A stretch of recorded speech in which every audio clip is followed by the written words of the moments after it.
আজকে রান্নার দায়িত্বটা পড়েছে আমার, আর মা মানে বাড়ি নেই, দুর্গাপুজোর কাজে বেরিয়েছে একটু, আর রান্নার দায়িত্বটা পড়েছে আমার। আর আমি রান্না করছি কি বলো তো, চিকেন। তো বলে সে যে রাধে সে চুলো বাঁধে, আমি কাজটা ভালোবাসে বেশি করি, যে মেকআপের কাজ। তো আজকে রান্নার কাজটাও আমার দায়িত্বে পড়েছে, মাঝে মধ্যে করি, তবে চিকেনটা আমি খুব কম রান্না করি।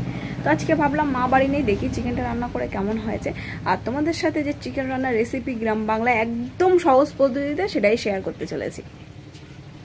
খুব একটা চিকেন আমাকে রান্না করতে হয় না, যে সময় চিকেন হয় মাই রান্না করে।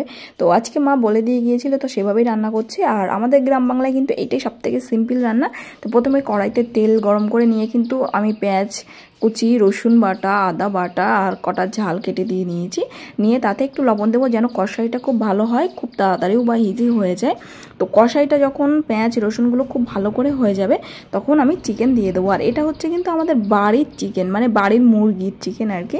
আমাদের কিন্তু খুব একটা বাইরের কেনা পোলট্রির মুরগি খাওয়া হয় না, আমাদের বাড়ির কয়লার আছে। তো সেগুলোই আমরা যখন মনে করি তখনই কিন্তু আমরা কেটে খেয়ে নিই।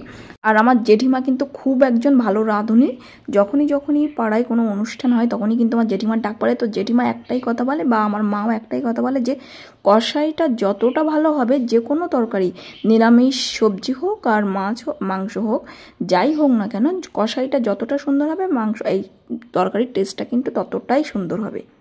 কষাই যদি তাড়াতাড়ি করে নামিয়ে দিই তাহলে কিন্তু তরকারির টেস্ট একদম ভালো হবে না। এই জন্য কিন্তু আমি একদম অল্প মিডিয়াম আঁচে কিন্তু আমি কষাই করে নিচ্ছি অনেকক্ষণ ধরে। আর আমাদের বাড়ির মুরগি যেহেতু, সেহেতু কিন্তু প্রচুর তেল বেরিয়ে, বাইরের মুরগির টেস্ট আলাদা, বাড়ির মুরগির টেস্ট আলাদা। তো রান্না করতে করতে এই যে আমাদের নিয়ম আর কি, খাওয়া হবে কষাই যখনই রান্না হবে, বাড়িতে মাংস যখনই হবে, আমি কিন্তু চিকেন কষা খাবই।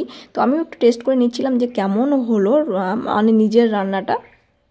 একদিকে খাচ্ছি আর একদিকে ফোনে ব্লগ দেখছি, যে এটাই আমার মানে অভ্যাস। যখনই আমি রান্না করি বা কোনো কাজ করি, তখন কোনো একটা ব্লগ বা কার্টুন ছেড়ে দিয়ে আমি কিন্তু শুরু করে দিই দেখা। দেখো পুরোপুরি যখন একদম কষাইটা হয়ে গেছে ভালো মতো, তখন কিন্তু আমি পরিমাণ মতো জল দিয়ে দেবো। জল দিয়ে কিন্তু ভালো করে ফোটাতে হবে, যেহেতু আমাদের দেশি মুরগি সেহেতু কিন্তু আমরা অনেকক্ষণ ফুটিয়ে নিয়েছি।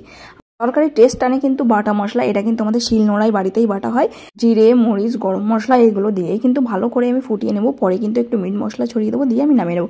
তরকারির কালারটা দেখো কতটা সুন্দর হয়েছে। সো দেখা হবে নেক্সট ব্লগে, বাই।